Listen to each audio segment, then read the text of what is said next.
আকিলপুর সমুদ্র সৈকত চট্টগ্রাম শহর থেকে প্রায় ৪৫ কিলোমিটার দূরে সীতাকুণ্ড উপজেলায় আকিলপুর সমুদ্র সৈকত অবস্থিত। এই সৈকতটির পরিচিত কম হলেও এর প্রাকৃতিক সৌন্দর্য মনোমুগ্ধকর।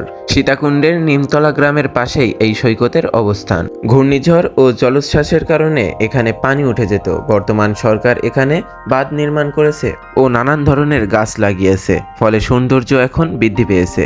প্রতিদিন অনেক মানুষ এখানে বেড়াতে আসেন। পর্যটকদের জন্য এখানে শৌচাগার ও বিভিন্ন ধরনের দোকানপাটের ব্যবস্থা করা হয়েছে।